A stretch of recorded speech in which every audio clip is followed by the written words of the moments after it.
चांदोबा महाभारत 42वा भाग. कौरव पराजय. अर्जुन काही अंतर पुढे गेला आणि त्याने कौरव सेनेवर बाणांचा वर्षाव करून मोठ्याने शंख वाजवला. तो ध्वनी ऐकून गायींनी माना उंचावल्या आणि त्या मागे फिरून धावू लागल्या. अर्जुन ज्या कार्यासाठी आला होता ते तेव्हाच पूर्ण झाल्यासारखे दिसले. परंतु तो दुर्योधनाकडे जात असताना सर्व कौरववीर त्याच्या समोर आले.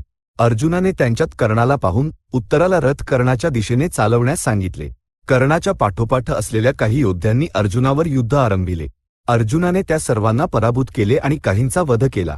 युद्ध भीषण झाले. अर्जुनाच्या हातून वध झालेल्यांमध्ये कर्णाचा धाकटा भाऊ देखील होता. ते पाहून कर्णाने अत्यंत पराक्रमाने अर्जुनाचा सामना केला. अर्जुनाला तेच हवे होते. दोघेही द्वंद्वयुद्ध करत असताना बाकीचे सर्व जण पाहत राहिले. काही काळ युद्ध करून आणि अत्यंत घायाळ होऊन कर्ण मागे फिरला. कौरवांनी केवळ अर्जुनाच्या युद्ध कौशल्याचीच नव्हे तर उत्तराच्या सारथ्य कौशल्याची देखील प्रशंसा केली. कर्ण मागे हटताच पुन्हा सर्व कौरव योद्ध्यांनी अर्जुनावर युद्ध चालवले. त्यांच्यापैकी कृपाचार्यांची निवड करून अर्जुनाने आपला रथ उत्तराकरवी तिकडे नेला.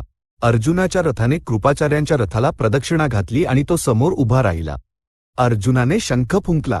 दोघांमध्ये झालेल्या घोर युद्धात कृपाचार्यांचा पराभव झाला. कृपाचार्य मागे फिरताच द्रोण अर्जुनाशी युद्ध करण्यासाठी पुढे आले. तेव्हा अर्जुनाने द्रोणांना नमस्कार करून म्हटले, गुरुदेव, वनवासात आम्ही पुष्कळ काळ कष्ट भोगले. आमच्यावर क्रोध करू नका. जोपर्यंत आपण आधी माझ्यावर बाण सोडत नाही तोपर्यंत मी आपल्याशी युद्ध करू शकत नाही. द्रोणांनी आधी स्वतःच अर्जुनावर बाण सोडले. त्यानंतर दोघांनी युद्ध केले. खरे तर कौरव सेनेत द्रोणांच्या तोडीचा कुणी योद्धा नव्हता.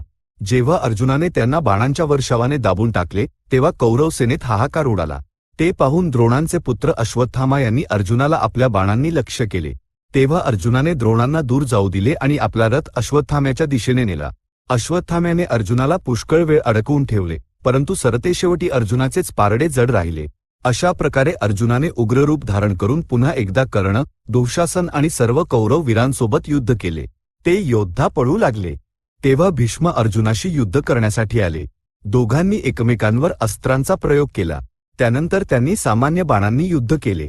शेवटी भीष्म रथात मूर्छित होऊन पडले. त्यांच्या सारथ्याने रथ दूर हाकून नेला. ते पाहून दुर्योधन स्वतः अर्जुनावर चालून आला. दोघांनी भीषण युद्ध केले. अर्जुनाने एका बाणाने दुर्योधनाच्या वक्षस्थळावर प्रहार केला. त्या आघाताने दुर्योधन रथासह पळून गेला. पळून जाणाऱ्या दुर्योधनाला पाहून अर्जुनाने उपहास केला. दुर्योधनाला क्रोध आला आणि तो पुन्हा अर्जुनाच्या दिशेने आला. त्याच्या पाठोपाठ उरलेले सर्व कौरव वीर आले. अर्जुनाने त्या सर्वांशी युद्ध करत संमोहनास्त्राचा प्रयोग केला. त्याच्या परिणामामुळे सर्व योद्ध्यांची शस्त्रे गळून पडली आणि ते मूर्छित झाले.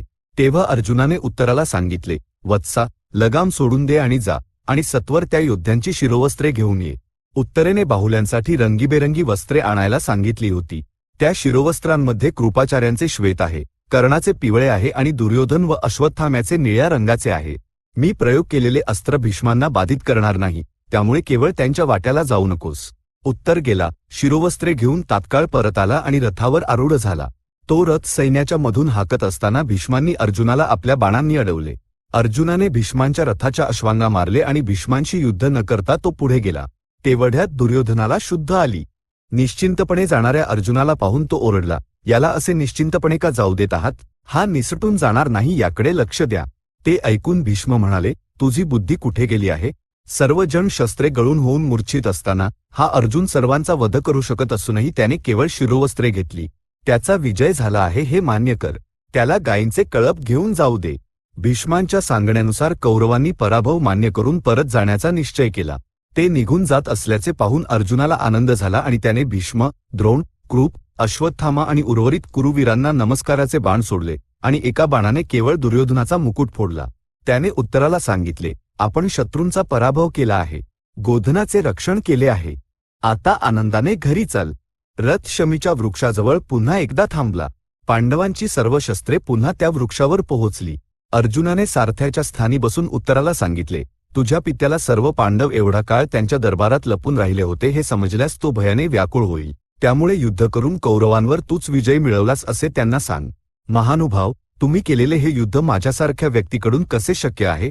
तरीही तुमची आज्ञा मिळेपर्यंत मी सत्य लपवून ठेवेन आणि मीच युद्ध करून जिंकलो असे सांगेन. उत्तर म्हणाला, आपण थोडी विश्रांती घेऊ, अश्वांना पाणी पाजू आणि दुपार टळल्यानंतर नगरात पोहोचू. तोपर्यंत तुझ्या गुराख्यांना नगरात जाऊन तुझ्या विजयाची वार्ता तुझ्या पित्याला सांगण्यास सांग, अर्जुन म्हणाला.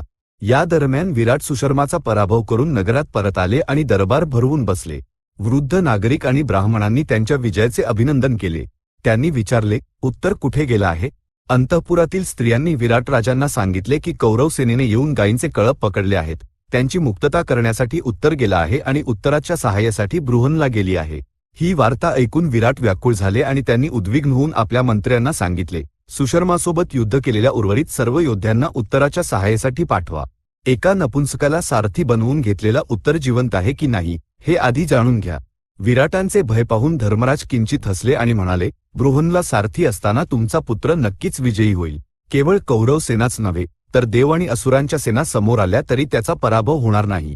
तेवढ्यातच उत्तर शत्रूंवर विजय मिळवून गायींची मुक्तता करून परत येत असल्याची वार्ता विराट राजांना समजली. ते ऐकून धर्मराज म्हणाले, उत्तर विजयी होऊन परत येणे शुभ आहे, परंतु बृहनला सारथी असताना उत्तराने विजय मिळवणे याचे मला थोडे देखील आश्चर्य वाटत नाही.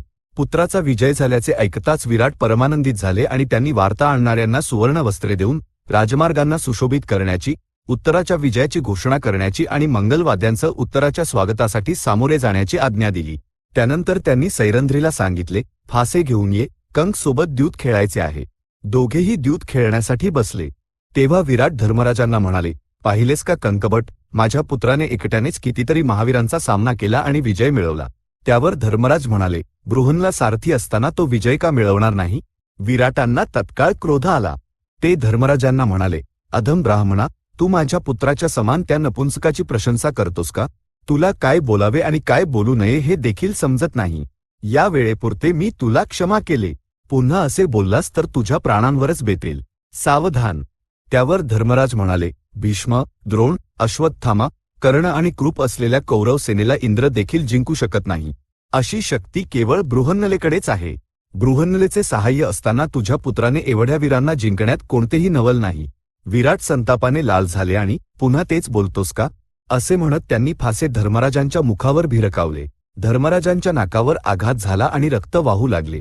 ते रक्त खाली पडण्यापूर्वीच जवळच असलेल्या द्रौपदीने ते आपल्या हातात झेलले. त्यानंतर तिने धर्मराजांचा हेतू ओळखून एक सुवर्ण पात्र आणले आणि धर्मराजांच्या नाकातून वाहणारे रक्त त्यात गोळा केले. एवढ्यात द्वारपालाने विराट राजांना सांगितले की उत्तर आणि बृहनला आले आहेत. त्या दोघांना पाहण्यासाठी मी आतुर झालो आहे. त्यांना त्वरित आत प्रवेश दे, असे विराट द्वारपालाला म्हणाले. धर्मराजांनी द्वारपालाला गुप्तपणे सांगितले, बृहन्नलेला प्रवेश देऊ नकोस, केवळ उत्तरालाच प्रवेश दे. युद्धाव्यतिरिक्त मला कुणीही घायल केल्यास त्याचा वध करण्याचे बृहन्नलेचे व्रत आहे. जर तिने माझे रक्त पाहिले तर ती तुमच्या राजाचा सपरिवार नाश करेल. त्यानंतर उत्तर एकटाच विराट राजांच्या स्थानी आला आणि पित्याच्या चरणांना नमस्कार करून मग धर्मराजांच्या चरणांना नमस्कार करून उभा राहिला. धर्मराजांच्या नाकातून वाहणारे रक्त पाहून अत्यंत व्यथित होत त्याने विचारले, या महानुभावांची अशी अवस्था कुणी केली? हे दुष्ट कृत्य कुणाचे आहे? जेव्हा हा मतिमंत तुझी उपेक्षा करून त्या नपुंसकाची प्रशंसा करत होता तेव्हा मला क्रोध आला आणि मीच एक प्रहार केला. विराट म्हणाले, तुम्ही केवढी मोठी चूक केलीत. ब्राह्मणाचा क्रोध वणव्यासारखा भस्मसात करतो, त्यामुळे त्यांना प्रसन्न करा, असे उत्तराने पित्याला समजावले.